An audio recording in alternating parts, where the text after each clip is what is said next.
The Verge flag was already 2 minutes into burning by the time Cass Farrow got a clean line of sight on the projection wall above Cutter's Square. She was flat against the gravel of a rooftop 3 blocks east, breath fogging in the cold, watching 6 soldiers in matte gray plate hold the flag stretched taut between 2 poles, while a 7th fed the corner of it into a chemical torch. The fabric did not go up all at once. It curled, blackened, and dropped away in flakes that the wind carried out over the heads of the crowd. The governor's people had herded into the square to watch. No one in that crowd made a sound. That was the order too. The silence was not grief. It was policy, enforced by men with stun batons standing every 10 meters along the barricade line. Cass had grown up under that silence. She had learned to read the specific quality of it the way other people read weather. Above the burning flag, on the same public screen the Dominion had bolted to the old clock tower 19 years ago, the Emperor's proclamation played on a loop in standard script and scrolling human language subtitles underneath. It was short. Emperor Kelvarn did not waste syllables on symbols he considered already dead. The relic known to the subject population as the Verge flag is to be destroyed on the anniversary of pacification, publicly, in the city of its origin, as an instruction to any world still confused about what conquest means. Let it be the last thing burned on earth that anyone mistakes for hope. Cass had known the order was coming for 6 days.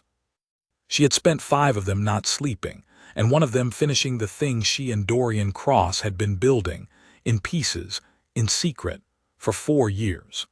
She did not feel hope watching the flag burn. She felt something colder and more useful, the particular calm of a person watching the last variable in a long equation finally resolve. Her earpiece clicked once, Priya's signal for asterisk clear line, nobody behind you asterisk. Cass keyed back twice, acknowledged asterisk, and did not move yet. She wanted to see the whole thing. She owed it that much. Below, at the base of the clock tower, Governor Vesa Thren stood with her hands folded behind her back, silver gray and motionless, watching her own soldiers work with the patience of someone who had done this exact kind of thing on 11 other worlds and expected, reasonably, to do it on 11 more. Thren did not gloat.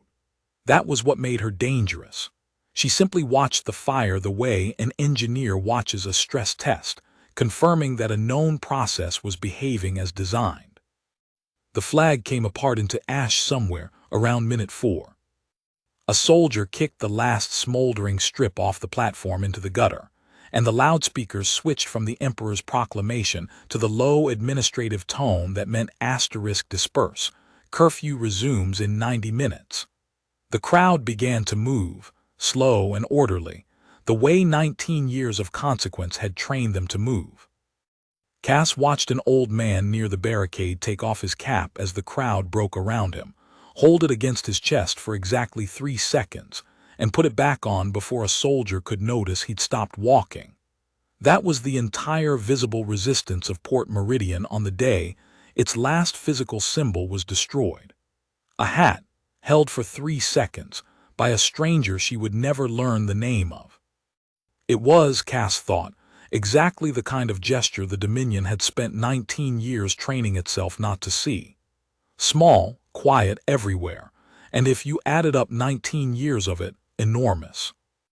She pulled back from the roof edge and started for the stairwell. Behind her, the screen on the clock tower cut from the dispersal notice to the chorus network's regular feed, a bright, high-gloss reel of an Emperor's Fleet flyover on some tribute world 4 systems over, banners snapping, subjects cheering on cue. Business resumed. As far as the Dominion's own instruments were concerned, nothing of consequence had happened on Earth today. Cass intended to correct that instrument.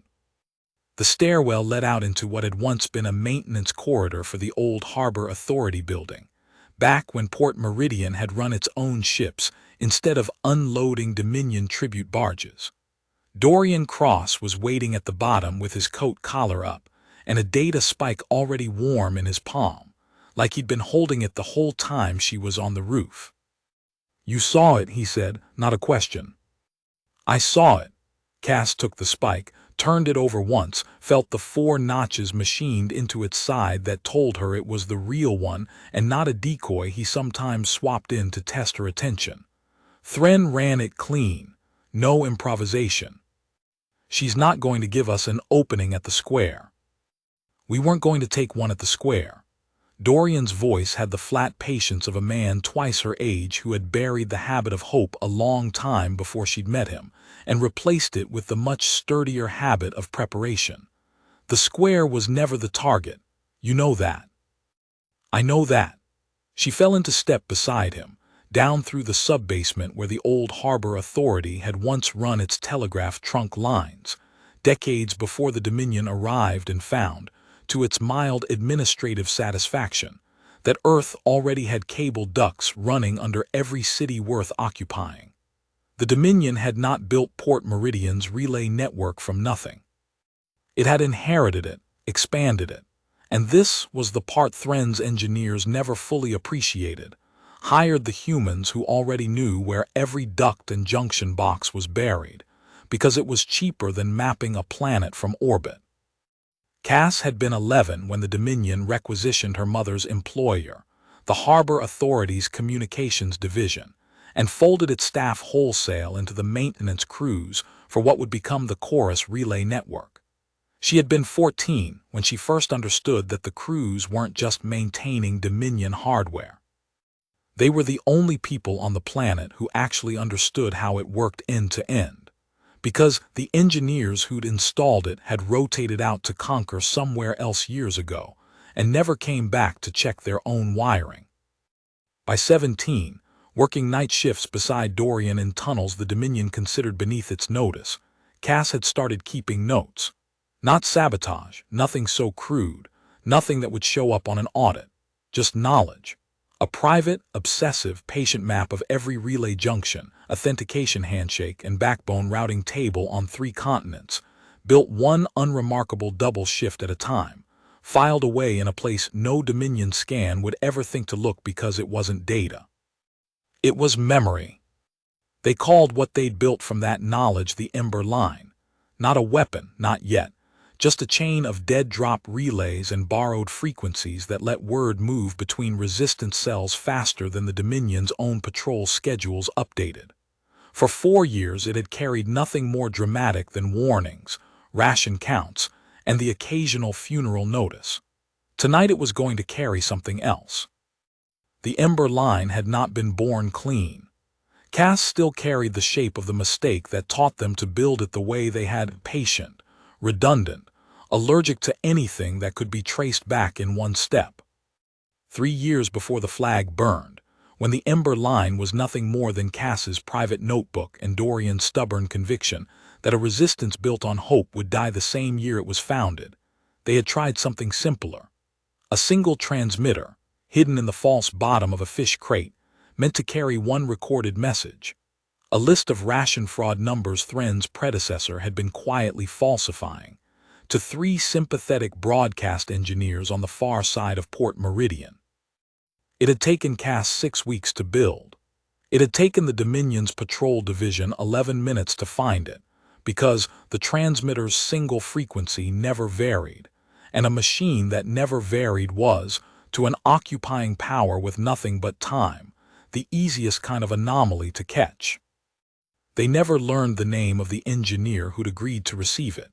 She had been arrested 2 hours before the handoff, on unrelated grounds nobody ever fully explained, and Cass had spent that entire night certain the whole operation was about to unravel from a single loose thread neither of them had thought to cut. It hadn't. The engineer had said nothing, given nothing, and been released 4 days later with a citation for an unpaid tribute fee everyone involved understood was invented after the fact to justify the arrest. But Dorian had gone quiet for a week after that, the specific quiet of a man recalculating everything he'd assumed about how much risk a single person could be asked to carry without being told what they were carrying it for. "We almost got her killed for a list of numbers," he'd told Cass, the one time he spoke about it directly, sitting in the dark of the old switching room with the false wall still bare, No equipment behind it yet, just cold concrete and a plan neither of them had figured out how to build safely. Not because the plan was bad, because we thought cleverness was the same thing as patience. It isn't. Cleverness gets people caught in 6 weeks. Patience takes 4 years and doesn't get anyone caught at all, if you're willing to be that boring for that long. Cass had been 18. She had wanted badly to argue that 4 years was an eternity to ask an occupied world to wait for anything. She hadn't argued. She had gone back to the tunnels instead and started over redundancy in every frequency. No single transmitter that could be traced to a single source. No message that mattered enough to justify a stranger's arrest for carrying it unknowingly. The ember line that existed now, patched together from borrowed maritime bands and 40-year-old copper, and the kind of institutional forgetting only a truly ancient empire could afford, was built entirely out of the shape of that first failure. Every redundancy a scar, every fallback frequency a lesson paid for by someone whose name they'd never learned, and whose 4 days of unexplained detention had taught them more than a year of careful planning ever could have on its own. It was why, walking through the sub-basement tonight with a data spike that would carry the real thing at last, Cass found herself thinking not about the flag, or the Emperor, or even Sefu, not yet, but about an engineer whose face she had never seen, who had said nothing for 2 hours in a detention cell because there had been, mercifully, nothing true to say. 4 years of not getting anyone else arrested for a mistake that was theirs to own. That was the actual achievement being spent tonight. Not the transmitter, not the splice, the years of nobody paying for their patience except the 2 of them. Thren will have doubled the Spire's rotation for the anniversary broadcast, Dorian said, as they reached the sub-basement's old switching room, where a bank of pre-Dominion breaker panels hid, behind a false wall, the actual guts of their operation. The Emperor doesn't come out here in person for just anybody. 19 years, and this is the first time he's set foot in system since the surrender. He's not doing it for us. Cass crouched at the panel, keyed the false wall's release, a sequence of breaker flips that looked, to any casual inspection, like routine maintenance. He's doing it for everyone else.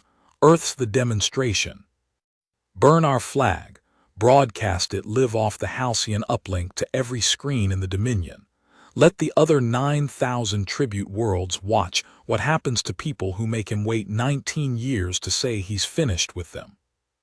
Which is exactly why it's the only night this year the backbone routing will run the way we need it to. Dorian's mouth did something that wasn't quite a smile. Full simultaneous broadcast, direct uplink, no local buffering, no 5-minute delay for content review, because the Emperor doesn't want a 5-minute delay between him saying a thing and 9,000 worlds hearing it. Cass looked at the wall of equipment behind the false panel, patchwork Dominion salvage, human-built amplifiers, 4 years of careful theft assembled into something that had never once been tested at the scale they were about to ask of it. Then we'd better make sure it only carries our signal once. Priya Ilangavan came down the ladder from the street hatch a few minutes later, cheeks red from the cold, boots quiet even on the metal rungs, 19 years old, and the best set of eyes the cell had, because nobody ever suspected a girl running deliveries for a noodle stall of watching patrol rotations for a living. She dropped a folded ration chit on the workbench, which was the signal that meant the message underneath it mattered more than the chit did. Curfew patrols up to 8 per block instead of 6, she said, and there's a new unit outside the Spire gate. Not regular garrison plate, cleaner armor, different insignia. I didn't recognize the pattern.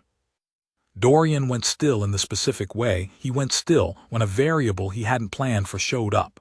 Show me. Priya pulled a compact lens from her jacket and thumbed through 3 still frames, soldiers at the Halcyon Spire's perimeter fence, armor a shade darker than standard garrison gray, an insignia stamped on the shoulder plate that Cass didn't recognize either, a closed eye inside a ring. Palace household, Dorian said quietly, Emperor's own security detail, Not Governor Thren's people at all. He set the lens down. That confirms it. Kelvarn isn't watching this broadcast from the core worlds on a screen like every other anniversary. He's here, in orbit or already on the ground. He wants to see Earth burn its own flag in person. Emil Bryce arrived last, jogging in still wearing his maintenance coveralls from a real Dominion contract job. He kept purely as cover, sweat cooling on his neck despite the temperature. He'd spent the last 4 hours doing actual authorized repair work on a substation 2 kilometers from the spire, and he had the particular haunted look of a man who just spent 4 hours being polite to soldiers. They rekeyed the spire's authentication cycle this morning, he said, before anyone could ask.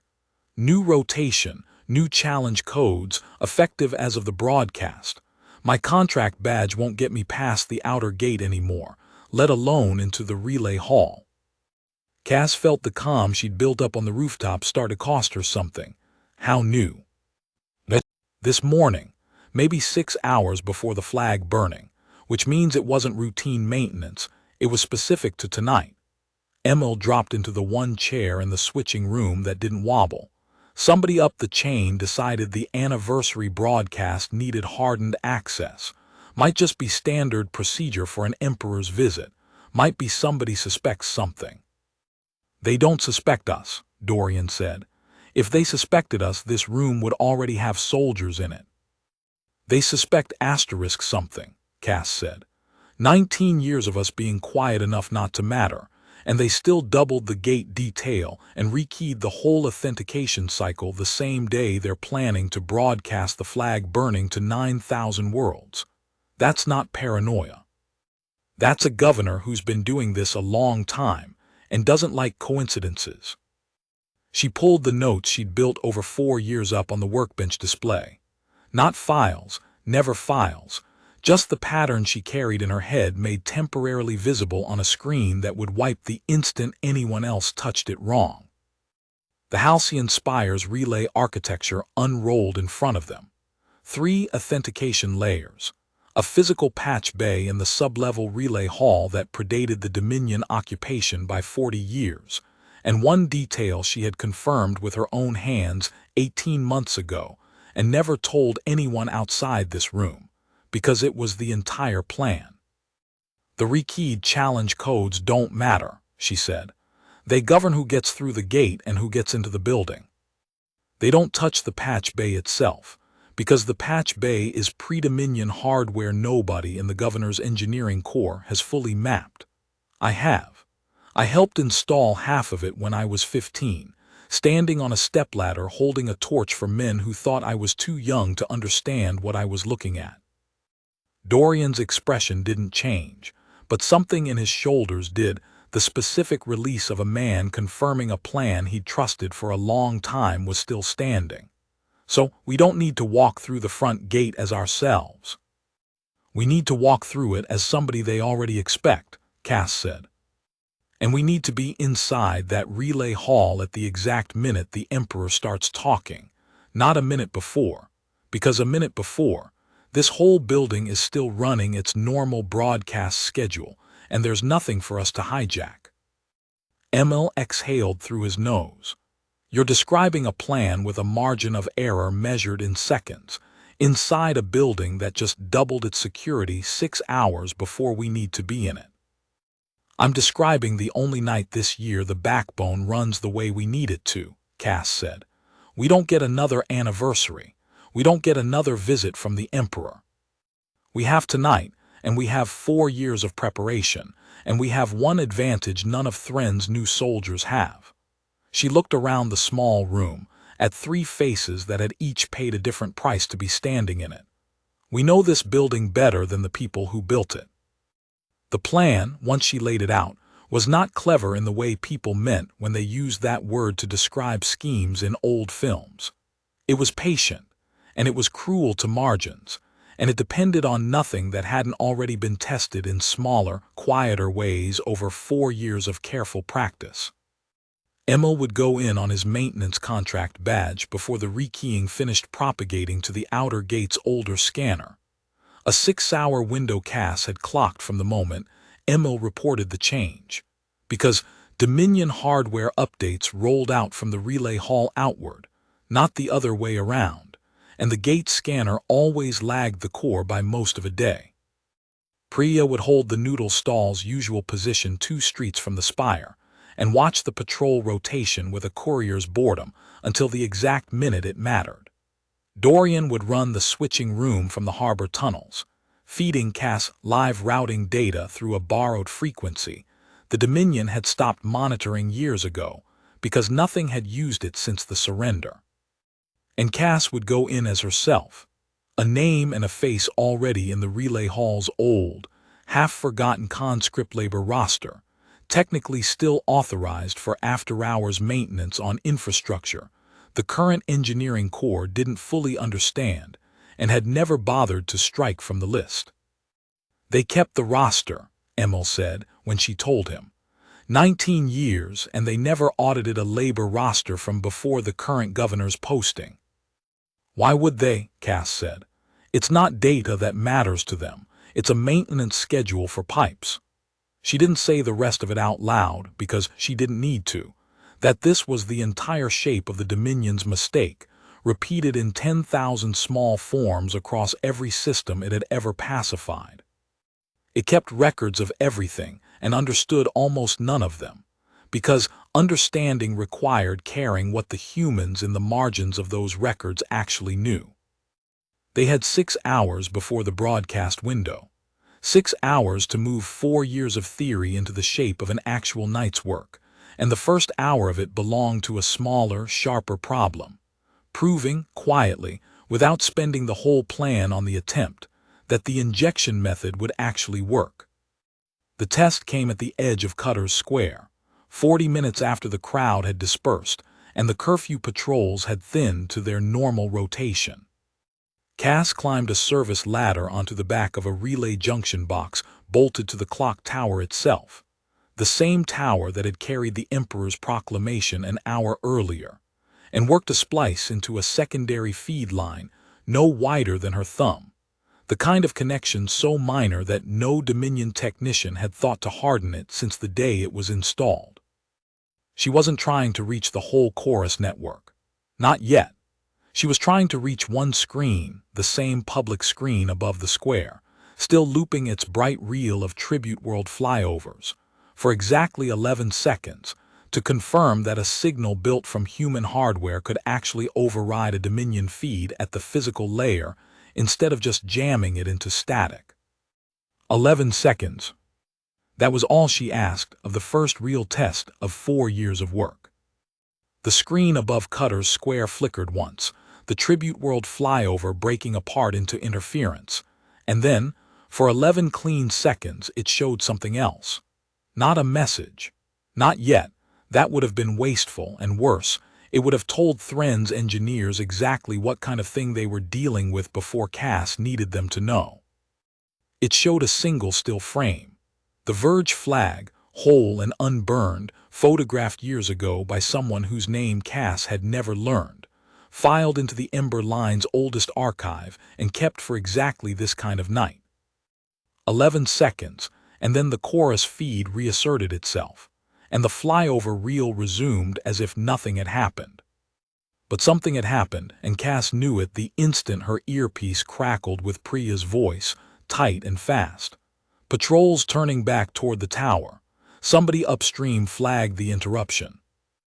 Go, Dorian's voice cut in from the tunnels, calm even under the spike of urgency. Cass, off that junction box now. She was already moving down the ladder into the alley behind the tower, boots hitting wet stone hard enough to jar her teeth.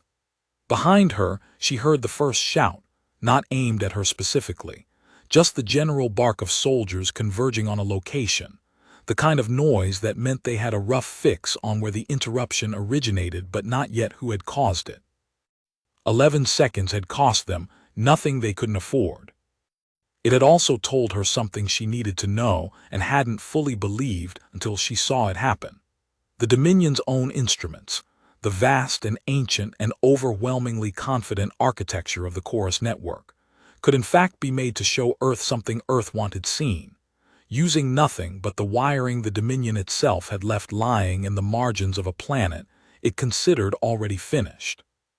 The cost came 40 minutes later, and it came for someone else.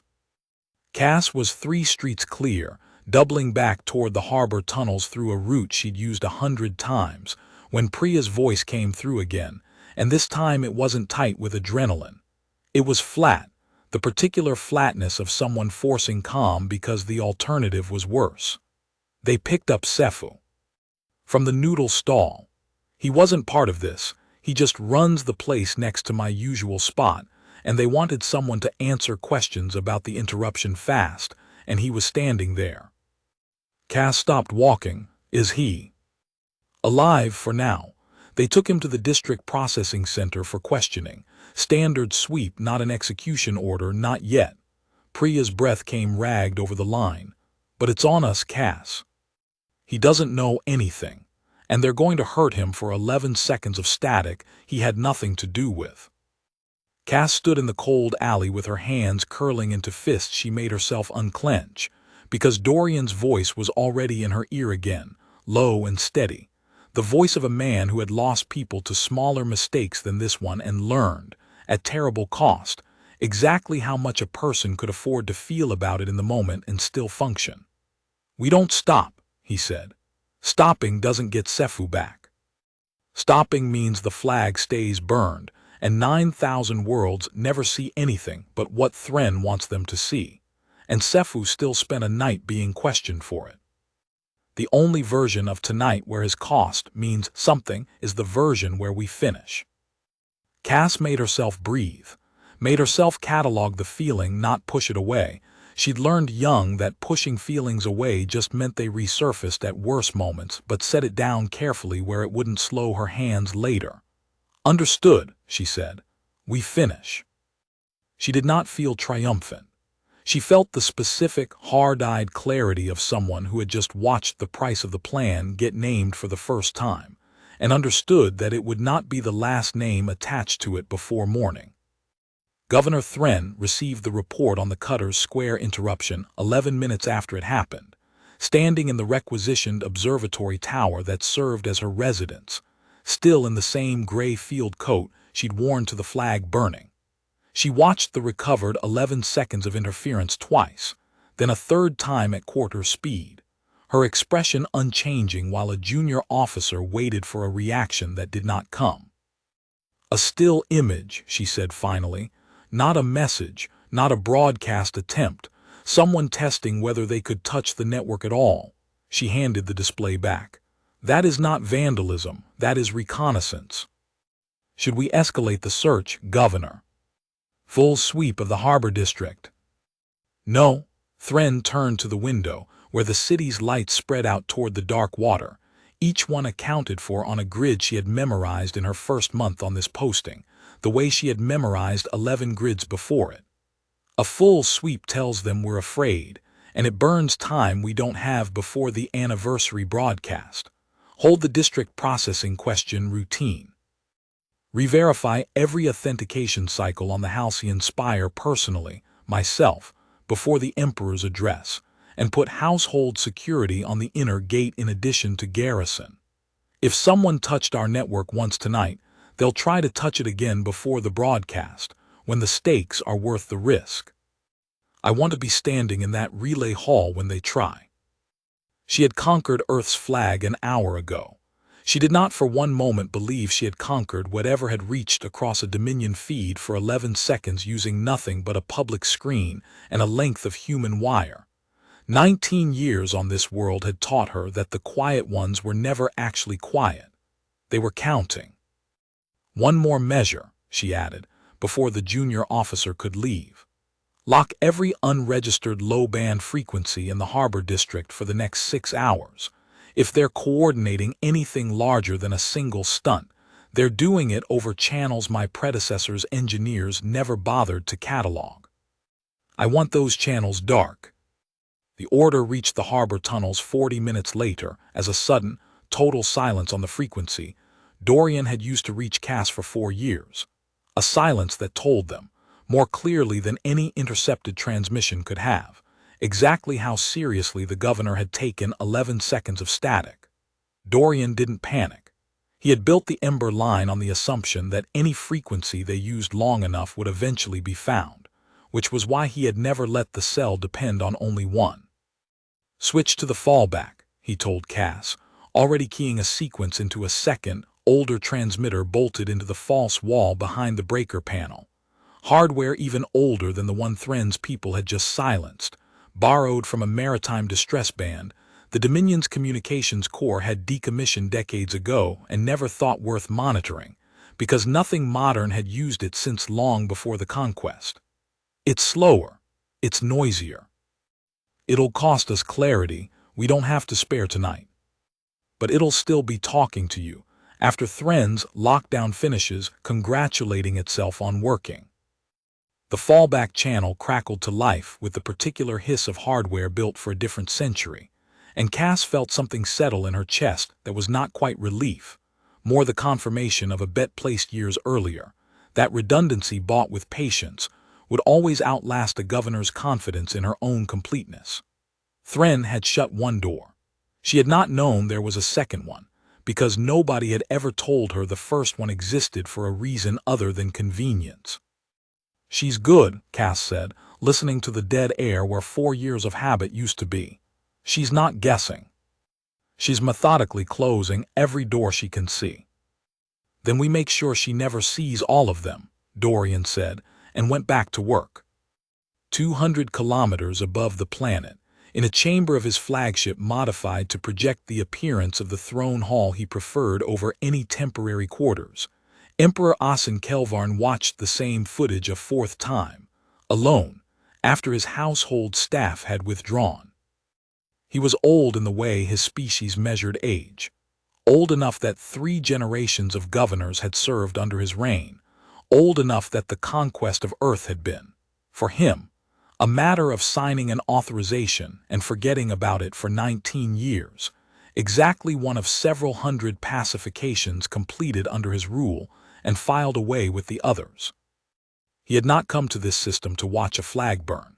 He had come because a household analyst had shown him, 3 months earlier, a piece of information that had irritated him more than anything had irritated him in a decade, that among 9,000 tribute worlds paying tribute on schedule, Earth's compliance record carried an anomaly no other worlds did. Small, unauthorized transmissions, patterns that resolved into nothing actionable, and yet never entirely stopped. He had ordered the flag destroyed publicly, not because a flag threatened him. He had ordered it because he wanted, personally, to close the file on the one world in his dominion, whose compliance record had never gone fully quiet, and he wanted every other tribute world watching to understand exactly what happened to worlds that made him spend 3 months thinking about them at all. The 11 seconds of interference did not read to him as reconnaissance, the way it had to Thren. It read as something closer to insolence, a species that, having lost everything else, had apparently decided its remaining currency was his attention, and intended to keep spending small amounts of it indefinitely. He found that he did not enjoy the thought of delivering his anniversary addressed to 9,000 worlds while that currency remained uncollected. "Advance my address by nothing," he told the empty chamber, though a recorder somewhere was certainly listening. "Change nothing. Let them try whatever they intend to try in front of everyone, and let the failure be broadcast alongside the flag's ashes. That will finish the file more thoroughly than silence ever could." He did not know, saying it, that he had just described the exact shape of what was about to happen to him, only in reverse. Back in the harbor tunnels, Cass had 4 hours left, and a new problem Dorian's borrowed frequency had just handed her. Thren was re-verifying every authentication cycle on the Spire personally, which meant the 6-hour lag Cass had been counting on to keep the old gate scanner behind the new rekeying had just been cut in half by a governor who trusted nothing she hadn't checked with her own hands. "Emil's window just shrank," Dorian said, watching the routing data scroll past on the workbench display. If Thren finishes her personal verification before he's through the gate, his badge fails a live check instead of a stale one, and a stale scanner error looks like a maintenance oversight. A live failure in front of the governor looks like exactly what it is. Then he goes now. Cass was already keying the frequency to Emil's earpiece. Not in 3 hours. Now, while there's still a chance the old scanner hasn't been touched. Now means he's sitting inside that relay hall alone for 3 hours before the broadcast window opens, Cass. Alone, in a building that's about to fill up with household security, with no cover story for why a contract maintenance tech is still on site that long after his authorized shift ends. I know what it means. She did know. She had built the entire plan around minimizing exactly this kind of exposure, and she was about to blow the margin wide open because the alternative was losing the window entirely. Emil. Talk to me. Emil's voice came back steady, which cost him something she could hear underneath the steadiness. I can make 3 hours look like a service ticket. There's a coolant regulator on level 2 that's been flagged for replacement for 6 months and nobody's gotten around to it. I fix it slow. Real slow. Nobody questions a contractor taking 3 hours to do a 2-hour job badly, especially not tonight, when every soldier in that building has better things to worry about than a coolant regulator. And if someone does question it, then I'm a contractor who's bad at his job, Emil said, which is a much smaller problem than being a contractor who's in the wrong part of the building for reasons nobody can explain. He went in 9 minutes later, through the outer gate, badge held out with the specific unhurried boredom of a man who had done this exact walk 100 times and found it tedious. The scanner read him clean the old hardware, still 1 cycle behind Thren's new keys, exactly as Cass had gambled. She let herself breathe once, hard, and then made herself stop counting that particular relief, because there were 4 more gates between the outer fence and the relay hall, and every one of them was a fresh chance for the gamble to fail. The second gate held no surprises. Emil handed his badge to a garrison private half asleep at a scanning post that hadn't been rekeyed either, judging by the same lazy green flicker that had led him through the first, and the private waved him on without breaking off a conversation with the soldier beside him about a betting pool on how long the anniversary broadcast would run. The third gate was worse. A household officer stood at that checkpoint instead of garrison, not one of the ring-eyed soldiers themselves, but a logistics adjutant in the same dark, clean-cut armor, cross-referencing a physical manifest against a handheld display with the meticulous, unhurried thoroughness of someone who had never once in his career had a superior officer tell him to hurry. He held Emil's badge a beat too long. Contract number, the adjutant said, not looking up. Emil gave it. He had memorized it the way he memorized everything useful about his cover, a boring fact, held ready, delivered without hesitation, because hesitation was the only thing that ever made a bored gatekeeper start paying attention. Coolant regulator, level 2, flagged for replacement 6 months ago. I'm here to make somebody's life easier before the Emperor's people notice a maintenance backlog on inspection day. The adjutant's eyes flicked up, just once, weighing the answer against something on his display Emil couldn't see. 4 seconds past that felt, to Emil, like 4 minutes, long enough that he found himself calculating, with the same flat calm Cass would have recognized if she'd been there to see it, exactly how far he'd get running if the answer went wrong, and concluding it wasn't far enough to matter. Level 2's already flagged clear on tonight's manifest, the adjutant said. No open work orders. Because whoever built the manifest didn't walk it, Emil said, keeping his voice at exactly the register of a man mildly annoyed at bureaucracy rather than one measuring his own pulse. I flagged the regulator myself, 6 months back under the old contract cycle. It's probably sitting in a queue nobody's cleared since the rekeying. happy to turn around and let it sit another 6 months if the household would rather explain to the governor's engineering corps why a coolant fault took out a relay bank during the emperor's address. It was a gamble built entirely on a truth Cass had drilled into all of them without ever needing to say it aloud.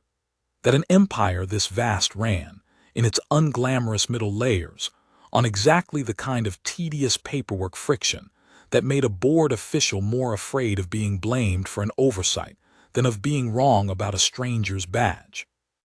The adjutant's mouth flattened, not in suspicion, but in the particular irritation of a man who did not want this conversation to become his problem an hour before the emperor's own security detail arrived to make everyone's night worse. "Go," he said, and turned back to his manifest before Emil had finished stepping past him. The fourth gate scanned him through without a human behind it at all, and by the time Emil reached the relay hall's outer corridor and keyed his earpiece twice, the old signal for inside, clear, his hands had stopped being steady in the specific way that told him, better than any report could, exactly how close that had actually run. He found the coolant regulator on level 2 exactly where the maintenance record said it would be, knelt beside it, and began the slow, deliberately unremarkable work of making 3 hours look like the most boring job in the building. At the noodle stall 2 streets from the spire's outer gate, Priya spent the first hour of Emil's 3-hour repair job doing the only job. She actually had ladling broth for a rotating cast of soldiers and dockworkers who never looked twice at a girl in a stained apron. Because a girl in a stained apron was, by design, the least interesting thing on any street she stood on. The second hour nearly ended her. A patrol sergeant she didn't recognize, new posting, judging by the crispness of his plate, stopped at her counter not for noodles, but to lean against it while he waited for a relief shift, and made the mistake of being bored enough to actually look at the person serving him. "You're here a lot," he said, not accusing, just making conversation the way bored men in uniform sometimes did when a night stretched long and quiet. "Every time I've walked this corner the last few weeks, you're here." "It's a corner," Priya said, keeping her voice at exactly the register of a tired vendor with no opinions worth having. "Corners don't move. Neither do noodle stalls, mostly." He laughed, which was good. A laughing soldier was a soldier who'd stopped actually looking. But then he did the thing that made her stomach drop through the pavement. He glanced, idly, almost accidentally, toward the alley mouth where she kept her sightline to the spire's outer gate. The one thing about her position she'd never been able to fully disguise as coincidence, because a person watching a gate for a living has to actually watch it. "Good view of the tower from here," he said. Priya did not let her hand stop moving. She had learned over 4 years that the instant her hand stopped was the instant a conversation like this one turned into something else. "Better view of the tower from the roof of the tea house 2 blocks that way," she said, tilting her head toward a building in the opposite direction from anything that mattered. "I hear the owner lets people up there for a coin if you like looking at towers. Me, I look at broth. Broth doesn't scan your face and put you on a list for loitering near a restricted perimeter." It was a risk, needling him, but a calculated one, built on 4 years of watching how bored men in uniform responded to a joke that let them feel clever for getting it. He snorted, took his bowl, and didn't look at the alley again. He also didn't leave for another 20 minutes, standing close enough to her counter that Priya spent every one of them doing the mental arithmetic of exactly how she'd explain her position if he decided, on a whim, to ask her one question too many. He never did. His relief came. He paid for a bowl he'd barely touched, and he walked off toward the tower without a backward glance, already forgetting the girl at the noodle stall, the way bored men forgot most things that hadn't given them a reason to remember. Priya keyed her earpiece the moment he was out of sight, voice pitched low, and even despite the fact that her hands, out of the sergeant's line of sight now, were shaking in a way they hadn't since her first month running deliveries for the cell. "Close one," she said. New sergeant, curious, not suspicious. Yet, I held it. But if Threns doubled the rotation and started sending fresh eyes who haven't learned yet which corners to stop noticing, this spot's got a shelf life I didn't budget for. Copy. Dorian's voice came back steady. How long? I don't know. An hour, maybe less, before somebody new stops here and doesn't laugh at the joke. She went back to ladling broth, hands steady again by the time the next customer reached her counter, because that, too, was a discipline 4 years had taught her, that the fear was allowed to exist, but never allowed to show, and never allowed to slow the only job that actually mattered tonight, watching a gate, and saying nothing about how much it cost to keep watching it. Priya held her position at the noodle stall 2 streets down, watching the patrol rotation with the flat patience of someone who had done far more waiting than fighting in 4 years of this work.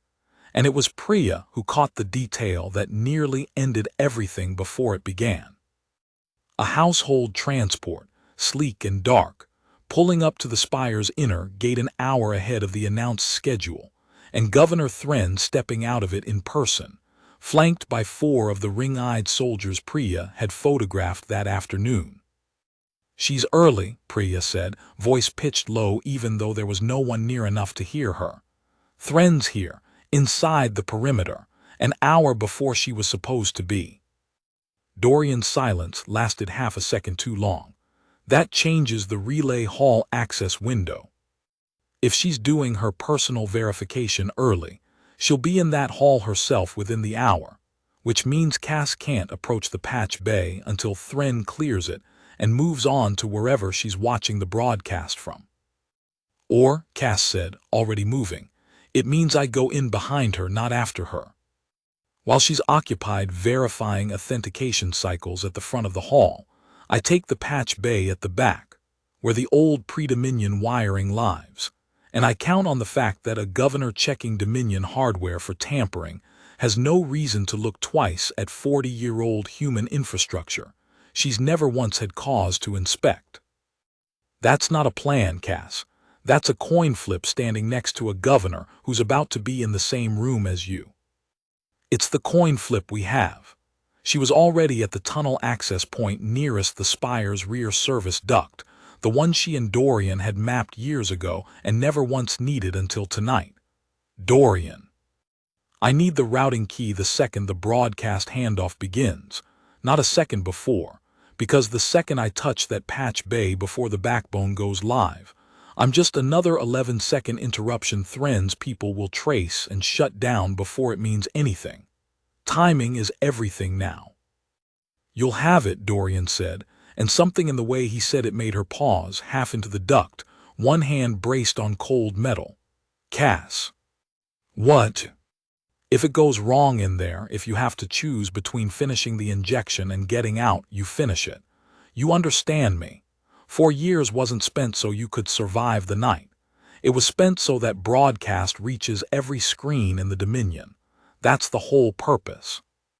That was always the whole purpose. I know that, Dorian. She meant it.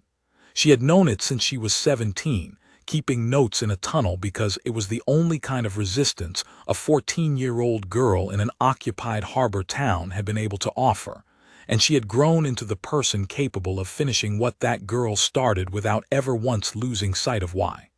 I'll see you after. She did not know, climbing into the duct, whether that was a promise she'd be able to keep.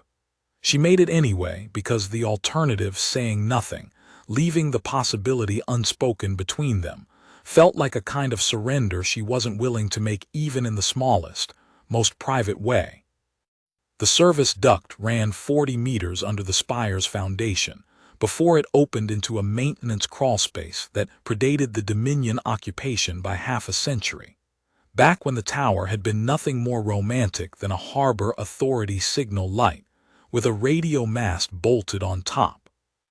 Cass moved through it in the dark, counting junctions from memory, until she reached the access hatch that led out behind the relay hall's rearmost equipment rack, the one bank of hardware in the entire building still running on wiring the Dominion's engineering corps had inherited, never replaced, and never fully understood. She eased the hatch open a hand's width and found the relay hall lit in cold blue-white, humming with the low mechanical breath of a few hundred active channels. Governor Thren stood at the front of the hall, exactly where Cass had gambled she would, running her hand along a bank of authentication readouts with the unhurried thoroughness of someone who intended to find nothing wrong and would not be satisfied until she'd confirmed it herself. 2 household soldiers flanked the hall's main entrance. A third stood near the elevated gallery that overlooked the whole floor, close enough to see everything, far enough that his attention had already started to drift toward boredom, the way attention always drifted on the 3rd hour of a routine that hadn't produced anything to justify itself. Emil was 2 racks over, kneeling at the coolant regulator he'd been repairing for the better part of 3 hours, moving with the exact unhurried tedium of a man genuinely bad at his job. He didn't look toward the hatch. He didn't need to. They had rehearsed this without ever saying so out loud, the specific discipline of not looking at the thing you most needed to see, because looking was how people got caught. Cass slid through the gap and pressed herself into the narrow service alcove behind the predominion rack, close enough now to hear Thren's voice carrying flat and clear across the hall. "Authentication Cycle 7 confirms clean," Thren said, to no one in particular, the way a person spoke when they were narrating a check for a recorder rather than a listener. "Cycle 8, a pause, longer than the others. Cycle 8 is drawing 0.3% more load than the baseline specification." Cass's stomach dropped. 0.3% was nothing to a casual inspection. It was, to a governor checking her own network by hand at 9 kilometers an hour slower than any automated system would have run the same test, exactly the kind of anomaly a person who trusted nothing looked for. "Cycle 8 routes through the original harbor relay," said the officer nearest her, consulting a handheld display. "Preoccupation infrastructure, Governor. It's always run slightly outside baseline. It's in the maintenance record as an accepted variance." Thren didn't move for 3 full seconds. Cass counted them, motionless in the alcove, feeling her own pulse in her teeth. Accepted by whom? "The engineering corps posting before mine, Governor, 11 years ago." "Then it has been 11 years since anyone verified that variance is still what it claims to be." Thren straightened, and for one unbearable moment Cass was certain the governor was about to walk directly toward the rack she was hiding behind. Then Thren's attention shifted instead toward the hall's main doors, where a signal chime announced an arrival, and the moment passed, not gone, only deferred, filed by a governor who did not forget anomalies even when she chose, for the moment, not to chase them. "Log it. I'll have someone verify. The harbor relays full specification after the broadcast." After the broadcast. Cass allowed herself exactly 1 slow breath. She had, at most, the length of the Emperor's address to finish what 4 years had built toward, and then a governor who had already flagged the exact piece of hardware Cass needed was going to come back and take it apart by hand. The chime at the main doors resolved into Dorian's voice, not in her earpiece, but in the hall itself, carrying across the cold blue-white light with a calm that made Cass's blood go to ice, because Dorian was not supposed to be anywhere near the Halcyon Spire tonight. He was supposed to be in the harbor tunnels, feeding her routing data through a dead frequency, 30 minutes from the nearest exposure. "Apologies for the interruption, Governor," Dorian said, stepping into the hall in a maintenance coat Cass had never seen him wear, carrying a service tablet like a man with every right to be there. "Emergency call regarding the harbor relay's baseline variance. I filed the original maintenance record 11 years ago. I understand there's a discrepancy." Cass understood, in the half-second before her mind caught up to what her body already knew, exactly what he had just done. He had heard the same exchange she had, over the same borrowed frequency he'd sworn to use only for routing data, and he had made the only choice available to a man who understood that the governor's curiosity about an old variance was about to collapse the entire plan before the broadcast even began. He had walked into the most dangerous room on the planet on purpose to give that curiosity somewhere else to go. "You filed it," Thren said, turning toward him with the slow, total attention of a predator that had just been handed something more interesting than the anomaly it started with. 11 years ago, and yet here you are tonight, on the exact night I flag it, with an explanation ready before I've asked for one. I still hold a maintenance authorization for preoccupation infrastructure, Governor. It's a small planet. Word travels fast when someone starts pulling old records." Dorian's voice did not waver. Cass, 12 meters away in the dark, watching through a gap barely wide enough for one eye, understood that she was watching the most controlled performance she had ever seen a person give, and that it was being given entirely so that a governor's attention would stay fixed on him and nowhere else in the room. "I can walk you through the variants in detail, if you have the time before the Emperor's address. It's tedious. Old wiring usually is."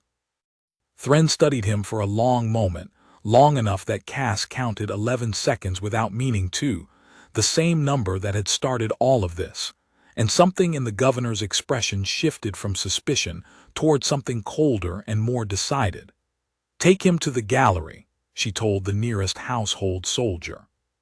"I'll hear his explanation of the variants personally after the address.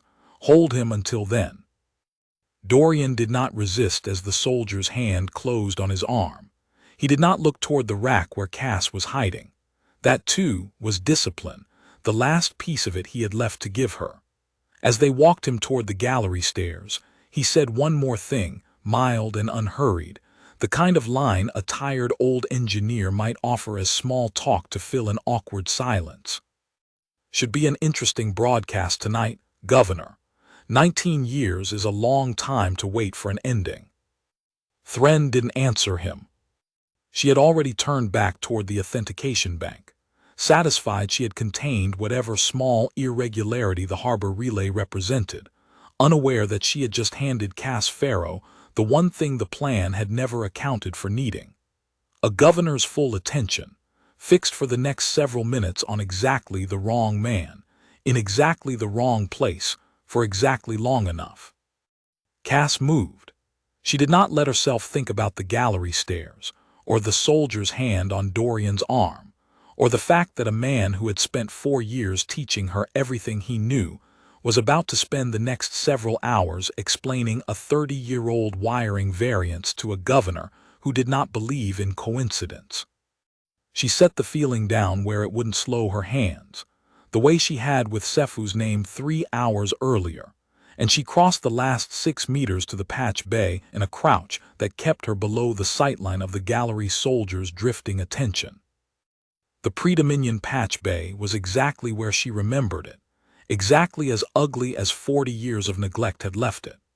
A wall of physical jacks and manual routing switches that the Dominion's engineering core had wired into their modern backbone, with a set of adapters so old that Cass suspected the technician who'd installed them had died of natural causes since. She had touched every one of those jacks as a 15-year-old, holding a torch for men who'd explained the routing in bored, technical language that she had, without either of them realizing it, memorized completely. Her earpiece carried Priya's voice, thin with distance but steady. "Broadcast window opens in 11 minutes. Household security's finishing their final sweep of the perimeter. Cass, they're doing a room by room. You've got maybe 4 minutes before someone checks the alcove you're standing in." "Copy." Cass had the rear access panel open already. Running her fingers along a routing harness she traced 100 times in memory, and never once in the actual dark, under actual pressure, with actual consequences waiting on the other end of a mistake. "Dorian, I need the handoff key. Talk to me." Silence. A half-second too long, and then a voice that was not Dorian's answered instead, Emil, breathless, having abandoned the coolant regulator the instant Dorian was taken. "Dorian can't talk right now, Cass. He's in the gallery. I've got the routing data, he fed it to me before they took him, said to make sure you got it no matter what happened to him. Something in Cass's chest went very quiet and very cold, a feeling she recognized as grief filing itself for later use, the same way she'd filed the feeling about Sefu. She did not let it reach her hands. Send it. The handoff key scrolled across her lens display. Not a password, nothing so simple, but a full routing table for the exact microsecond the Dominion's backbone would open a direct, unbuffered channel from the Halcyon Spire to every relay node in the Dominion's 9,000 tribute systems, the single window in the network's entire operating cycle, where a signal injected at the patch bay would ride the Emperor's own broadcast instead of competing against it. And underneath the routing table, a complication Emil's voice confirmed a heartbeat later. There's an authentication wrapper on the handoff channel that wasn't there in your notes. New as of this morning, has to be part of Thren's rekeying. It's not going to let anything through that doesn't carry a valid Spire engineering signature. Cass felt the calm come back, the specific cold clarity that had carried her since the rooftop, because this was not a problem she was meeting for the first time.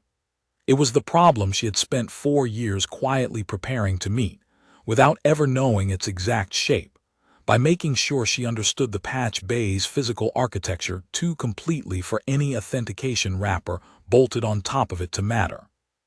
The wrapper checks signatures on the digital handoff, she said, working fast now, hands moving with the muscle memory of a 15-year-old who'd once held a torch steady for 6 hours without complaint.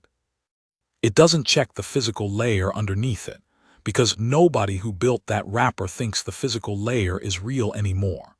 They think everything runs through the digital authentication now. They forgot the patch bay is still wired directly into the backbone underneath all of it, the way it's been wired since before the Dominion ever landed. She pulled the last adapter free and spliced the Ember line's own hardware directly into the raw routing harness, bypassing the digital handshake entirely, going around Thren's new authentication wrapper the way water goes around a stone instead of through it. It was not elegant. It was not clever in the way stories like to pretend problems got solved.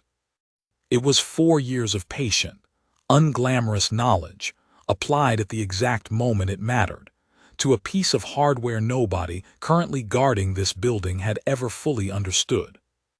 The splice held for exactly 4 seconds before the rack itself answered with a problem Cass's notes had never recorded, because it had never had cause to trigger in 18 months of careful, hands-off observation. A mechanical interlock on the patch bay's rear housing, older even than the pre-Dominion wiring it protected, designed decades ago by Harbor Authority engineers to keep unauthorized hands off a splice point that used to control the city's entire emergency broadcast system. A thin bar of tarnished metal had dropped across the harness the instant she disturbed the panel's alignment, and a small mechanical counter beside it, untouched in 40 years, had begun ticking down from 60.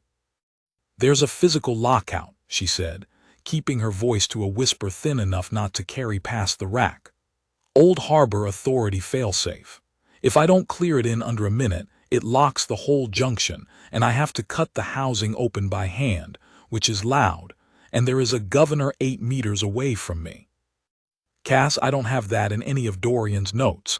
Emil's voice was tight. "Do you know the release?" She did.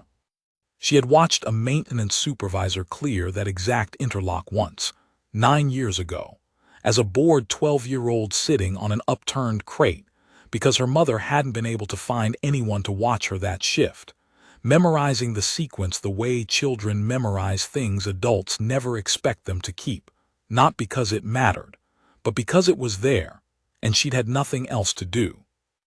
She pressed the release in the order she remembered, 3 turns and a hold, and the bar rose back into its housing with a soft, satisfied click that felt, in that moment, louder than anything else in the building. "Cleared," she breathed, and went back to the splice with 4 fewer seconds of margin than she'd started with, and a fresh, cold understanding of exactly how many more forgotten locks this building might still be holding in reserve. 2 minutes to broadcast window, Priya said. Cass, the sweep team's one alcove over. You need to be done and out of sight before they reach you. I'm not going to be out of sight, Cass said, and heard how flat and certain her own voice sounded, hard-eyed even to herself. I'm going to be standing right here when the window opens, because the injection has to trigger at the exact millisecond the backbone goes live, and I am not leaving 4 years of Dorian's life invested in a splice I'm not physically present to trigger by hand. She did not say the rest of it, because there was no time and because Priya already understood that this had never, from the very beginning, been a plan built around Cass Farrow surviving the night. It had been a plan built around one signal reaching every screen in the Dominion, and she intended to see it through to the last possible second, whether or not there was a version of the morning after where she got to watch the result.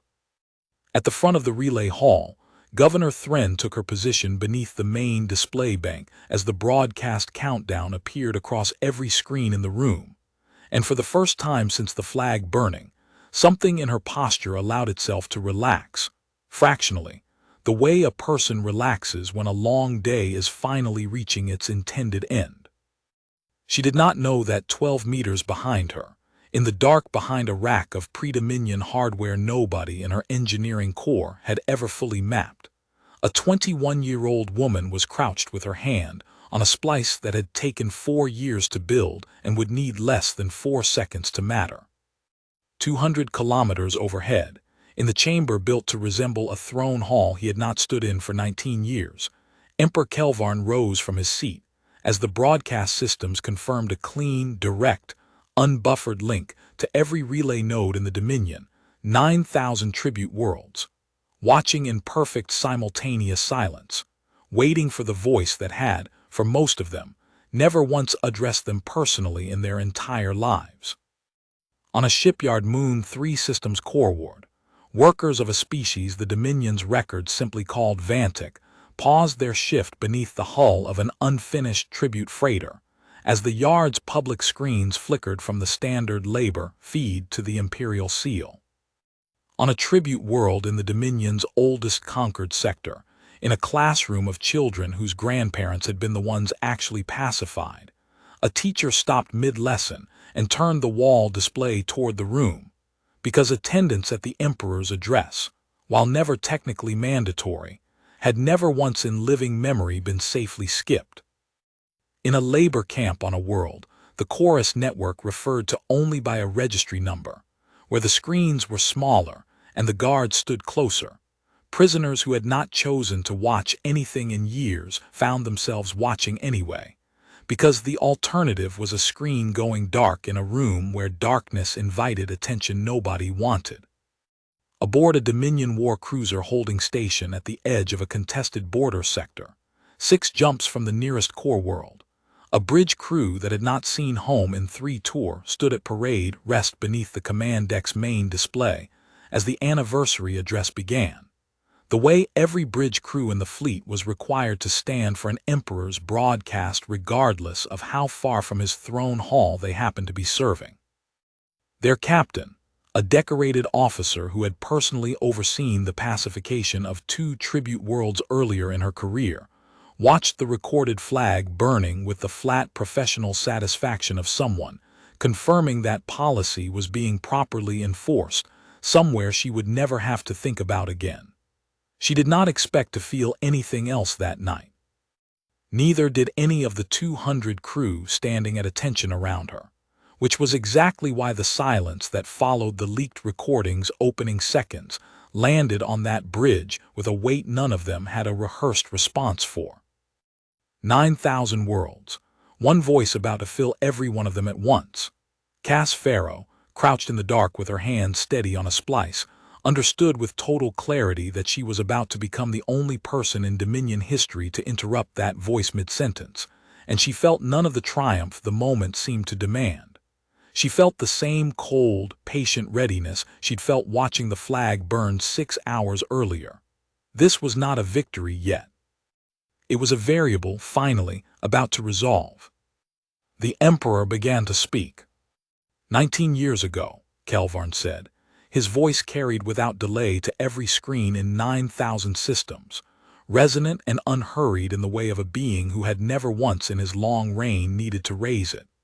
A small, defiant world called Earth chose to test the patience of an empire that has never, in 10,000 years, required a second lesson to make itself understood. Tonight, on the anniversary of that world's final pacification, I have ordered the last symbol of its defiance destroyed publicly in the city of its origin, not as cruelty, but as clarity. Let every world watching understand precisely what remains of a people who mistake resistance for strength. Behind him, on the display feeding every screen in the Dominion, the recorded footage of the Verge flags burning began to play, the same footage Cass had watched live from a rooftop 6 hours earlier, the crowd's enforced silence, the ash carried on the wind. It played for 4 seconds before Cass Pharaoh's hand closed the splice. The image did not cut to static. That was the first thing Thren noticed, turning sharply toward the display bank the instant the feed's audio dropped a fraction of a beat out of sync with itself. A signal engineer's ear catching what a casual viewer would have missed. Static would have meant a jam, something crude and traceable, something her household security could locate and silence within seconds. What actually happened was worse, because it did not look like an attack at all. It looked, to every automated system monitoring the chorus backbone, like the broadcast continuing exactly as scheduled. 9,000 worlds watched the flag burning cut, mid-frame, to a recording Cass Pharaoh had spent 4 years assembling in the margins of a life the Dominion had never once considered worth surveilling closely. The Emperor's own private order, the one he had dictated to a household analyst 3 months earlier and never imagined would leave the room it was spoken in, his voice, the same voice 9,000 worlds had just heard address them with ancient, unhurried authority, sounding smaller, pettier, and unmistakably personal. I want to be standing there when it happens. Let the file finally close. I am tired of one world's compliance record irritating me. The leaked order ran 8 seconds. It was not edited for cruelty. Cass had made that decision months earlier, sitting in the harbor tunnels with Dorian, arguing over exactly this choice. Whether to sharpen the Emperor's words into something crueler, something more damning, or to let them stand exactly as recorded, unadorned, because the truth of an ancient empire's ruler admitting he'd spent 3 months personally irritated by one small world's stubbornness needed no embellishment to land as what it actually was. Petty, small, and entirely disproportionate to the vastness of everything he claimed to rule. Then the recording cut again, and this time it did not return to anything the Chorus network had ever broadcast before.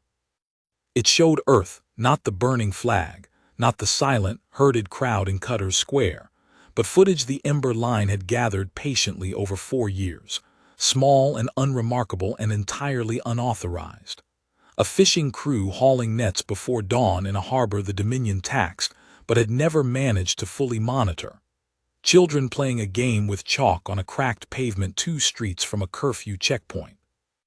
An old man, the same old man from Cutter's Square, though 9,000 worlds had no way of knowing that, holding his cap against his chest for 3 seconds before putting it back on and walking away. A night class held in a basement, teaching a language the Dominion had banned from official use 19 years ago, still spoken, still taught, still passed hand to hand from person to person, in defiance of an order nobody in that room had ever been foolish enough to say out loud they were defying. There was no music, there was no narration. Cass had insisted on that too in the argument with Dorian months earlier, that the footage needed no voiceover telling 9,000 worlds how to feel about it, because the entire purpose was to let the gap speak for itself. The gap between what the Chorus network had told its audiences for 19 years that a pacified world looked like, and what an actual occupied world, still breathing, still stubborn, still quietly itself, actually looked like when nobody in the Dominion's engineering corps had bothered to check. On the shipyard moon, the Vantic workers stood motionless beneath the unfinished freighter's hull, watching a species they had been taught for 2 generations to think of as a cautionary footnote go about the unremarkable business of still existing. In the classroom on the oldest conquered world, the teacher did not resume the lesson. She stood very still in front of the wall display, and one of the older children, old enough to remember stories her grandmother told about a world that had held out 19 days longer than any world the Dominion had previously catalogued, asked quietly whether the fishing boats were real. The teacher said she didn't know. She said it in a voice that suggested she very much hoped they were. On the war cruiser at the edge of the contested border sector, the captain, who had personally overseen 2 pacifications, did not order the bridge crew to stand down when the feed cut to interference. She stood watching the dead screen for 11 full seconds, the same number, though she had no way of knowing it, that had started all of this on a rooftop in Port Meridian, before quietly instructing her communications officer to log the interruption as a technical fault and say nothing further about it in the ship's record. It was the first order she had given in 18 years of service that she fully intended never to have to justify to anyone above her, and she gave it anyway, because some part of her that had watched 2 worlds pacified under her own command recognized, in 7 minutes of unremarkable footage from a world she would never visit, something she did not have a rank high enough to admit she respected. At a frontier relay outpost on the Dominion's furthest settled border, 3 technicians who serviced a signal tower nobody important ever visited watched the broadcast on a cracked terminal in a break room that smelled permanently of recycled coolant, the kind of posting reserved for careers that had stalled and would never restart. None of them said anything when the footage ended and the standard feed resumed. But the oldest of the 3, a woman who had spent 11 years maintaining a relay tower at the edge of everything the Dominion considered worth caring about, went back to her shift with a small, private half-smile she did not explain to either of her colleagues, and did not need to. On a core world itself, in a training hall where cadets of a dozen conquered species learned the Dominion's official history of its own conquests, an instructor paused a lesson he had delivered without variation for 11 years. A lesson that included, as its 7th example of successful pacification, the compliance record of a world called Earth, because the wall display behind him had just contradicted, in 7 unedited minutes, everything he had spent 11 years teaching cadets to believe about what a pacified world looked like. He did not resume the lesson that day. 3 of his cadets, species the Dominion's records filed under a single administrative designation because no one had ever bothered to learn the difference between them, asked him afterward, quietly, in the corridor outside the hall, whether Earth's compliance record was going to be updated in the official archive. He told them he did not know. He did not tell them he had already decided, privately, never to teach that lesson from the old file again. Aboard Emperor Kelvarn's own flagship, in a service corridor 3 decks below the throne chamber, a junior member of the household staff, a young woman whose species had been conquered 400 years before Earth's surrender, whose grandmother had told her stories about a resistance that lasted, in total, 11 days before it was declared finished, stood very still in front of a maintenance terminal that had, for 6 seconds before a superior officer wrenched it dark, shown her the same footage every other screen in the Dominion was showing. She said nothing to anyone. She returned to her duties within the minute, exactly as her training required. But that night, alone in the narrow berth the household staff were assigned below decks, she found herself doing something she had not done since she was a child, listening to her grandmother's stories. She counted, slowly, on her fingers, how many years it had been since her own world's flag. She did not even know if her own world still had one, had last been seen by anyone who remembered what it looked like. In the Dominion's tribute registry chamber, 8 jumps coreward from the throne world, A council of provincial administrators convened for an unrelated quarterly review, found their proceedings interrupted by the same 7 minutes the rest of the empire was watching, broadcast onto the chamber's central display, by a junior technician too startled to cut the feed before half the room had already seen it. Most of the administrators present had spent their careers managing tribute worlds far quieter and far more thoroughly broken than Earth, and watched the footage with the specific, professional unease of people recognizing a category of problem their own compliance reports had never once been trained to flag. One administrator, the youngest in the chamber, newly posted from a world that had itself only been pacified within her own lifetime, did not look away even after the screen cut to static. She was the only person in that room who found herself, afterward, quietly requesting a full copy of Earth's compliance file, reading it twice, and telling no one why. In the labor camp, where the screens were smaller and the guards stood closer, no one said anything at all. But Cass Farrow would never know, because there was no version of this story where she got to see it happen, only a version where it was simply, factually true, that in that camp in the dark after the screens finally cut to interference, and the household security cut the feed by hand, a woman who had been a prisoner for 6 years took a scrap of cloth from inside her sleeve, cloth she had kept folded small enough to pass 3 separate searches, and for the first time in 6 years, did not put it away again quickly. On a Dominion agricultural world 3 sectors trailing the core worlds, in a processing yard where a species called the Orvan threshed grain under a Dominion quota system that left barely enough surplus for their own tables. A load supervisor known to his crew by nothing, but a work shift number stopped his line mid-shift to stare at a screen he was not authorized to interrupt. He had been Dominion property, in every practical sense, for longer than he could accurately remember, and he had never once seen footage of any conquered world that showed anything but grateful cooperation, because that was the only kind of footage the Chorus network had ever shown him.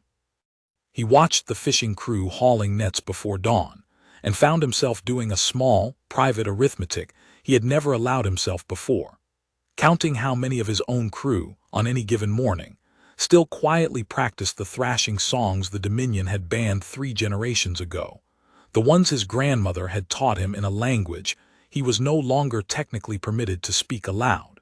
He said nothing to his crew when the feed cut back to static. But that evening, for the first time in longer than he could remember, he hummed one of the band's songs where 2 of his workers could hear him, and neither of them told anyone, and neither did he.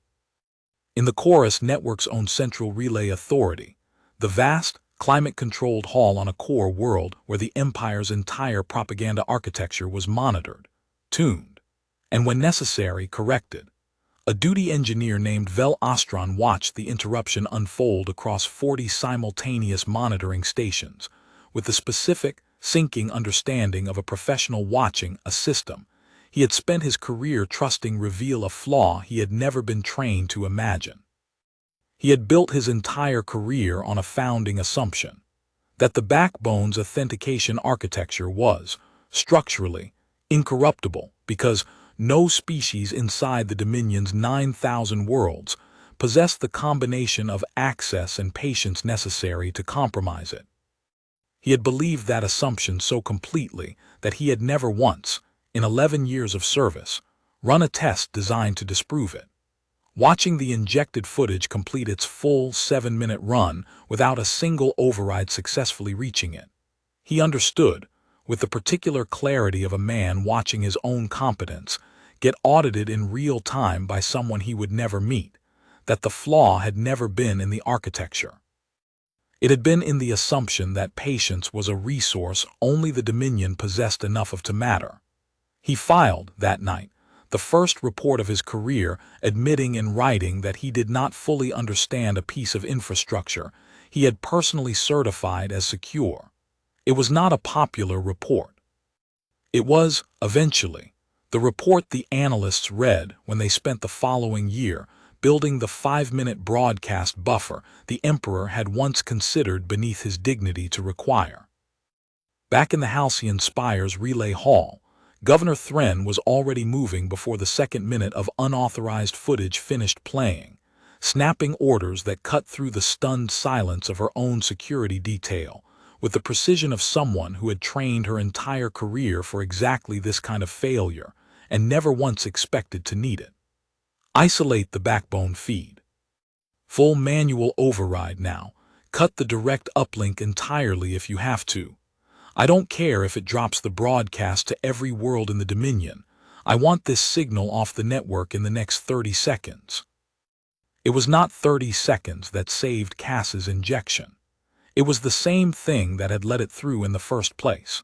A splice riding the raw physical layer of 40-year-old human hardware, invisible to a digital override built to isolate threats the Dominion's engineers understood how to look for. The first isolation attempt tried to sever the suspect channel at the backbone router itself, a clean, standard procedure that had ended every unauthorized transmission attempt in the Halcyon Spire's 19-year operational history, and failed within 4 seconds because the router had nothing to sever. The signal wasn't passing through it.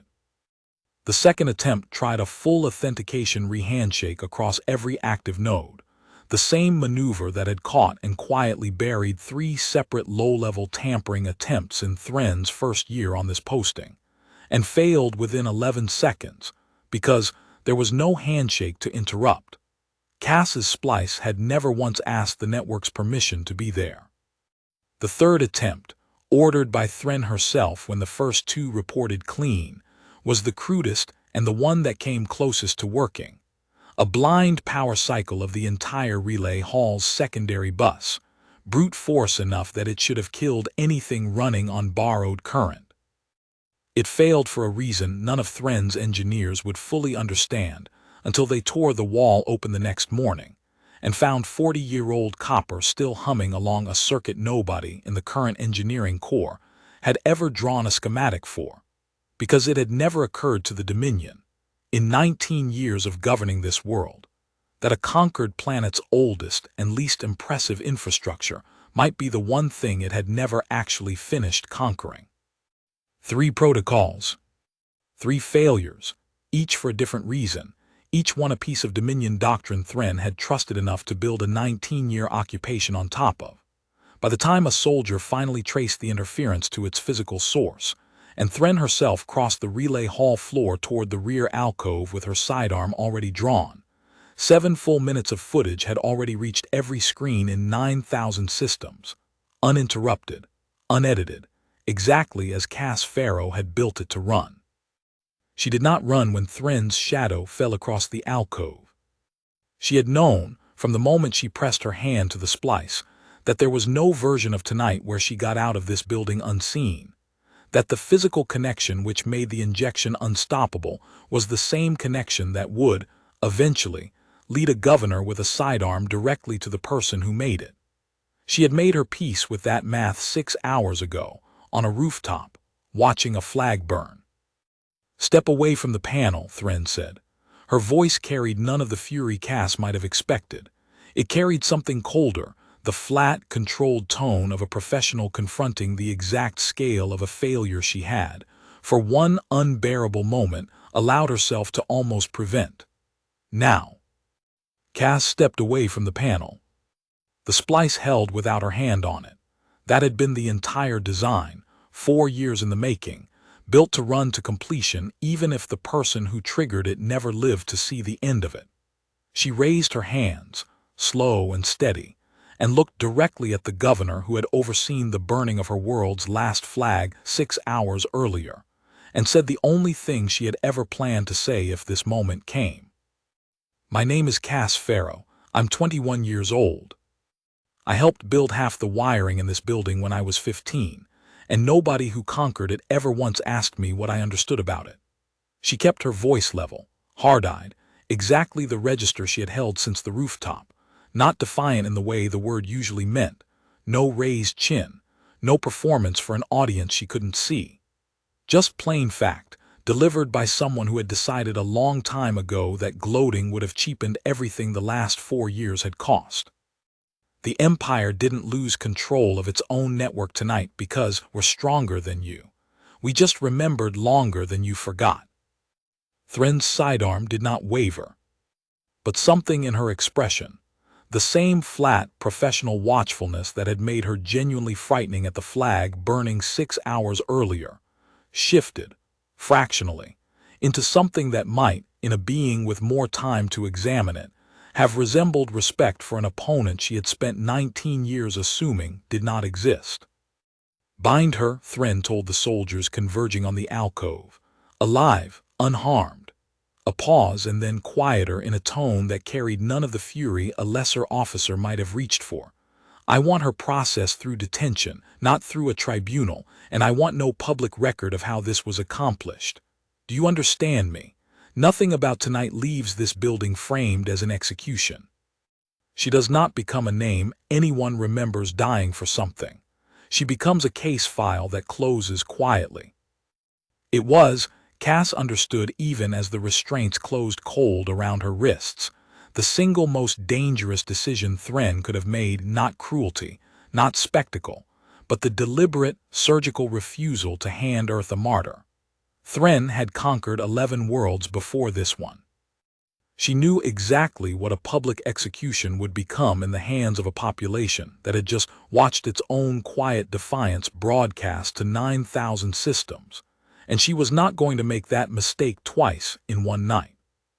Behind the soldiers restraining her, Cass caught one last glimpse of the gallery stairs, and the space where Dorian had stood an hour earlier was empty. She did not ask what that meant.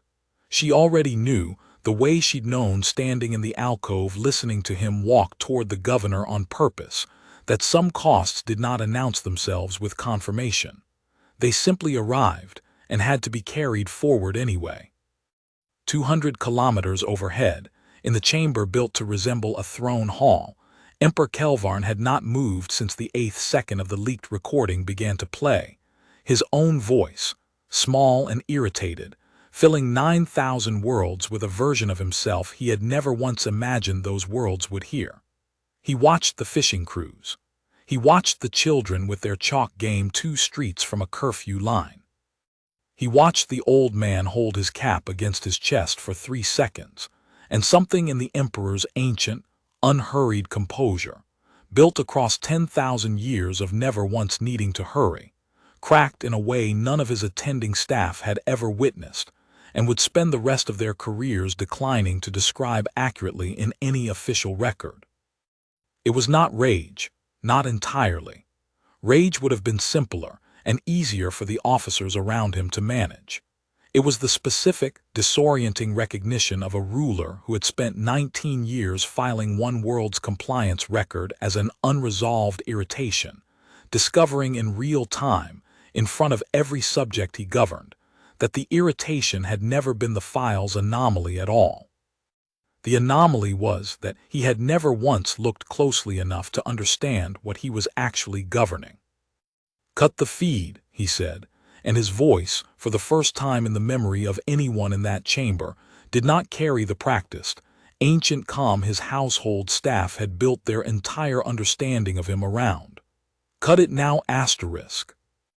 The feed cut 4 minutes and 20 seconds later, not because his order lacked force, but because a governor's engineering corps, 9,000 systems away, needed exactly that long to trace a signal that had been built, patiently, over 4 years, by people who understood the physical layer of their own occupied world's infrastructure better than the Dominion ever had.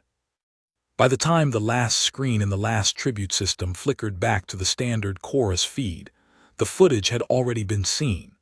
It could not be unseen. It could not be recalled, corrected, or reframed by any statement the household's communications office might draft in the following hours, because 9,000 worlds had not watched a rumor or a report about what happened on Earth. They had watched it happen live, on the same instrument the Dominion had spent 10,000 years teaching them to trust without question. In the harbor tunnels, Priya and Emil did not wait to learn what happened to Cass. That too had been decided months earlier, in an argument none of them had enjoyed having. That if the plan reached the point where soldiers were converging on the relay hall, the rest of the cell moved immediately, without confirmation, without the comfort of knowing, because a resistant cell that waited to grieve before it ran was a resistant cell that stopped existing entirely instead of continuing in a different shape. Priya sealed the noodle stall's hidden panel behind her for what she understood, without needing to be told, might be the last time. Emil left his contractor's badge in a storm drain 3 streets from the spire, and did not look back at the tower's lit windows. They did not run far. 4 years of Ember line work had built more than one relay chain across Port Meridian, and more than one place to disappear into when a night's work was finished. A lesson Dorian had taught them both, patiently, long before either of them fully understood why an old man who'd survived the original conquest insisted on redundancy in everything, including escape routes, including grief. Governor Thren's report reached Emperor Kelvarn's flagship 4 hours later, filed with the same flat precision she had used to log an 11-second interruption a lifetime earlier that same night. One human female, 21 years old, in custody, unharmed, processed quietly through detention with no public tribunal and no execution, a decision Thren defended in the same report, in language that made clear she expected to be relieved of her post for it regardless of whether it was correct. A martyr costs this dominion more than a prisoner. I made the judgment that containing the narrative mattered more than satisfying the impulse to punish visibly. I stand by that judgment, and accept whatever consequence the throne assigns to it. The Emperor read the report twice. He did not summon Thren to explain herself in person, which every officer aboard his flagship understood, without needing it stated, as its own kind of verdict. 2 days later, a formal notice reassigned Governor Vesa Thren from the occupied zone she had administered competently for 6 years to a frontier registry posting on the edge of Dominion space. Not a demotion severe enough to be called disgrace in any public record, and not an advancement anyone reading between the lines would mistake for reward. It was, in the specific grammar the Dominion used to communicate displeasure without admitting error, exactly what it looked like. A ruler unable to punish the one subordinate who had actually behaved correctly, because doing so publicly would mean admitting, in the same breath, that nothing about that night had gone the way he'd told 9,000 worlds it would. Cass Farrow spent the first 6 weeks of her detention in a processing block on the outskirts of Port Meridian, questioned by officers who asked her, with mounting and increasingly transparent frustration, how a single unauthorized signal had defeated authentication protocols that had never once failed anywhere else in the Dominion. She told them the truth, because the truth cost her nothing further to give, and because she understood, watching their faces, that it frightened them more than a lie would have. She told them she hadn't broken anything the Dominion built. She had simply understood something the Dominion built and then forgot to keep understanding. They did not execute her. Thren's judgment held, even from a frontier posting 4 systems away. No tribunal, no public record. A case file that closed exactly as quietly as ordered, though not nearly as completely as intended, because a case file could be sealed and a memory could not. On Earth, in the months that followed, small unauthorized copies of the 7-minute broadcast kept surfacing on Chorus terminals the Dominion's engineers swore, each time, they had permanently scrubbed, appearing briefly, in places no one could trace back to a source, before the network buried them again. Nobody in Port Meridian ever confirmed who was still finding ways to keep them circulating. Nobody needed to. What changed in the end was not any single fact the Dominion could point to in a report. Governor Thren still administered a frontier registry. Emperor Kelvarn still ruled 9,000 worlds from a throne hall no human would ever see in person. Earth remained, on every official record the Dominion kept, a pacified tribute world, its compliance schedule unchanged, its flag unreplaced. But on the shipyard Moon 3 Systems core ward, workers had started leaving small, folded scraps of cloth tucked into the housings of ships they built, where an inspector would need to look closely to find them. In the classroom on the oldest conquered world, the teacher who had once asked her wall display whether the fishing boats were real now kept, in a drawer she did not draw attention to, a single still frame she had captured before the feed cut, of an old man on an unfamiliar world holding his cap against his chest for 3 seconds. In the labor camp where the guards stood close and the screens were small, the scrap of cloth a prisoner had kept folded for 6 years stayed, unfolded a little longer each week, and no guard who noticed ever quite worked up the will to ask her to put it away. The Dominion's engineers spent the following year rebuilding the Chorus network's authentication architecture from the ground up, adding delays, adding review layers, adding a 5-minute broadcast buffer to every world's feed that the Emperor had once considered beneath his dignity to require. It was, in its way, the truest tribute anyone ever paid to 4 years of patient work by a 21-year-old engineer and the people who stood beside her, an empire that had never once needed to protect itself from its own instruments, learning, at last, exactly how much protecting they required. Dorian Cross was never brought before the tribunal Thren had promised herself. She'd convened to hear his explanation of a 30-year-old wiring variance. 2 days after the broadcast, in the same report that reassigned her to a frontier registry posting, Thren filed a second, shorter note that never appeared in any public record. The man detained in the Halcyon Spire's gallery on the night of the anniversary address had been questioned for 6 hours, had given nothing beyond his name and a genuine, technically accurate account of harbor relay maintenance schedules, and had been released without charge into general population, not because anyone believed his story, but because Thren had already made her decision about martyrs before she ever climbed the gallery stairs to hear it. And an old engineer with no confirmed connection to the injection itself was not a story she intended to hand Earth for free. He spent 4 months in a processing block 11 kilometers from the one holding Cass, close enough that neither of them ever learned it, far enough that they never once crossed paths inside it. When he was finally released back into general population, he did not go looking for the Ember Line's surviving pieces. He assumed, correctly, that Priya and Emil had already rebuilt what needed rebuilding, and that the kindest thing a man with a known face could do for a resistance that had just proven itself was stay quiet long enough for the Dominion to stop watching him. He kept a garden after that on a rooftop 2 kilometers from Cutter's Square, and told anyone who asked that he'd retired from maintenance work. It was, in its own way, true. Emil Bryce never went back to contract maintenance work under his own name. The badge he'd left in a storm drain 3 streets from the Spire belonged, by morning, to a man who no longer existed on any Dominion employment roster. A small, unremarkable erasure that took Priya 4 days to arrange, and cost the cell a favor from a records clerk in the Tribute office, who never asked what it was for and was never told.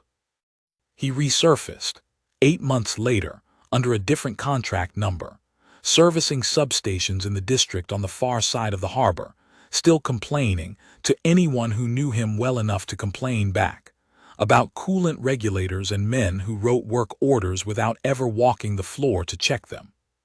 He did not talk about the 3 hours he'd spent making a 2-hour repair job last long enough to matter. When Priya asked him once, years later, whether he'd been afraid the whole time he was inside the Spire, he told her that fear hadn't been the dominant feeling at all.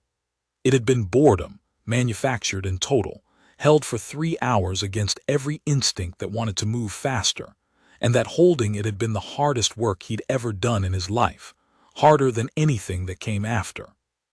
He kept, for the rest of his life, a private and slightly absurd pride in exactly how boring he had managed to be on the one night it mattered most. Sefu was released from the district processing center 19 hours after Priya's frightened report first reached the harbor tunnels, questioned, documented, and let go with the brisk indifference the Dominion reserved for cases it had already decided not to spend more time on, because a noodle stall owner with no history and no answers was, in the end, exactly as uninteresting to Thren's engineering corps as he had always claimed to be. He reopened the stall 6 days later. Priya came back to her usual spot 2 streets down within the week, and neither of them ever discussed, in any words either would repeat afterward, what the 11 seconds of static had cost him or what it had bought instead. He kept, taped to the underside of the counter where a search would have had to work to find it, a single printed still frame from the 7 minutes that had reached 9,000 worlds, not the flag, not the Emperor's leaked order, but the fishing crew hauling nets before dawn. He never told anyone why that was the frame he chose. Priya thought she understood anyway. Cass Farrow remained in detention for 3 years before a quiet, unannounced administrative reclassification. The kind of paperwork the Dominion generated by the thousands, and almost never explained, moved her from a processing block to a labor assignment within Port Meridian's own harbor district, on the unstated theory that a population which had already demonstrated it could reach the Dominion's own instruments was a population better managed close, watched, and useful than sealed away and resentful. She went back to maintenance work. Nobody in the current engineering corps ever learned that the woman servicing their relay junctions had once rewired the building's broadcast backbone from the inside during an Emperor's own address, because the file that would have told them so had been sealed exactly as thoroughly as Thren once promised. And sealed things, on a world with Earth's particular relationship to patience, had a way of staying sealed until precisely the moment someone decided they no longer needed to be. She was 31 years old, 10 years after the night the flag burned, when a girl of perhaps 15 found her on a service ladder behind the old Harbor Authority building, doing something to a junction box that didn't strictly need doing, and asked her, with the specific, careful casualness of someone who had clearly practiced the question before working up the nerve to ask it, whether the stories about the broadcast were true. Cass looked at her for a long moment, the way a person looks at someone standing exactly where they themselves once stood, holding a torch for men who thought she was too young to understand what she was looking at. Some of them, Cass said, the important parts. Did you know her? The one who did it. Cass considered the question with the same unhurried care she gave everything now, 10 years further from the rooftop and no less careful for it. I knew her, she said. She wasn't special. She just paid attention to things nobody else thought were worth remembering, and she didn't stop, and eventually that turned out to matter more than anyone, including her, expected it to. The girl didn't ask her name. Cass didn't offer it. It was, in its way, the last and quietest piece of the plan Dorian had taught her without ever using the word for it. That some kinds of resistance worked best exactly the size of a hat held against a stranger's chest for 3 seconds, passed forward, unclaimed, until it belonged to whoever needed to carry it next. Emperor Kelvarn ruled 9,000 worlds for another 11 years after the night his own voice was played back to him in front of every one of them, and no official address of his reign ever mentioned Earth by name again, though the compliance file itself was never closed, because closing it would have required someone to finally write down, in language a future historian might read, exactly what had happened the one time the Empire's confidence met a world that had simply refused. For 19 years and every year after, to agree it was finished. The file stayed open. Nobody in the Dominion's 10,000-year archive ever found a way to write an ending for it that made the Empire look like it had won. Cass Farrow remained on the world. She had grown up wiring for people who never thought to ask what she understood, and somewhere beyond the walls of the district she still called home.